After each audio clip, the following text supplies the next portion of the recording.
Homeopathy വന്ധ്യതാ നിവാരണ പദ്ധതിയായ ജനനിയുടെ ഭാഗമായി സുകൃതം കുടുംബസംഗമവും ഹാപ്പി പാരന്റിംഗ് സെമിനാറും സംഘടിപ്പിക്കുന്നു. പുതിയങ്ങാടി ഒലീവ് കൺവെൻഷൻ സെന്ററിൽ നടക്കുന്ന പരിപാടി മന്ത്രി എ കെ ശശീന്ദ്രൻ ഉദ്ഘാടനം ചെയ്യും. വന്ധ്യതാ ചികിത്സയിലുള്ള ഹോമിയോപ്പതിയുടെ സാധ്യതകൾ ഉപയോഗപ്പെടുത്തിക്കൊണ്ടാണ് ജില്ലാ പഞ്ചായത്ത് 2012 മുതൽ ഇത്തരമൊരു പദ്ധതി നടപ്പിലാക്കി വരുന്നത്. വലിയ മാറ്റങ്ങൾ ഈ രംഗത്തുണ്ടാക്കിയെടുക്കാൻ വേണ്ടി പദ്ധതി ഇവിടെ സാധിച്ചു.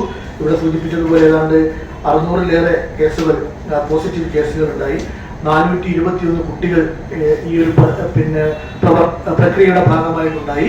അപ്പൊ അവരുടെ എല്ലാവരുടെയും ഒരു മെഗാ സംഗമം എന്ന നിലക്കാണ് ഈ പദ്ധതിയെ കൂടുതൽ ജനങ്ങളിലേക്ക് എത്തിക്കുക എന്നതാണ് ഈ സംഗമ പരിപാടിയുടെ ഉദ്ദേശം.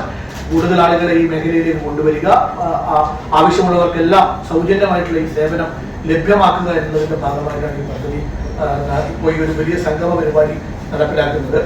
കേരള സർക്കാർ ആയുഷ് ഹോമിയോപ്പതി വകുപ്പ് കോഴിക്കോട് ജില്ലാ പഞ്ചായത്ത് ജില്ലാ ഹോമിയോ ആശുപത്രിയിൽ നടപ്പിലാക്കി വരുന്ന പദ്ധതിയാണ് ജനനി.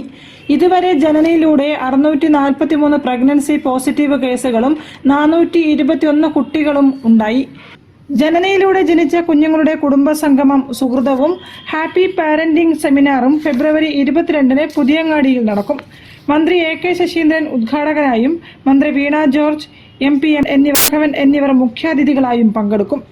ചെലവ് കുറഞ്ഞ ചികിത്സാരീതി നൽകുന്ന ജനനി പദ്ധതിയുടെ പ്രവർത്തനങ്ങൾ ജനങ്ങളിലേക്ക് എത്തിക്കുകയാണ് പരിപാടിയുടെ ലക്ഷ്യമെന്ന് കോഴിക്കോട് ജില്ലാ panchayat vice president advocate P Gavas, ജില്ലാ medical officer homeo doctor Kavitha Purushothaman, ജില്ലാ പഞ്ചായത്ത് അംഗം മുക്കം മുഹമ്മദ് എന്നിവർ വാർത്താസമ്മേളനത്തിൽ പറഞ്ഞു. News bureau, Kozhikode. വാർത്തകൾ ചുരുക്കത്തിൽ നിങ്ങൾക്കായി അവതരിപ്പിക്കുന്നത് ക്യാൻസറിനെതിരെ പൊരുതാനായി കാലിക്കറ്റ് സിറ്റി സർവീസ് സഹകരണ ബാങ്കും MVR ക്യാൻസർ സെന്ററും സംയുക്തമായി അവതരിപ്പിക്കുന്ന ക്യാൻസർ ചികിത്സാ സഹായ പദ്ധതിയാണ് മാസ് കെയർ.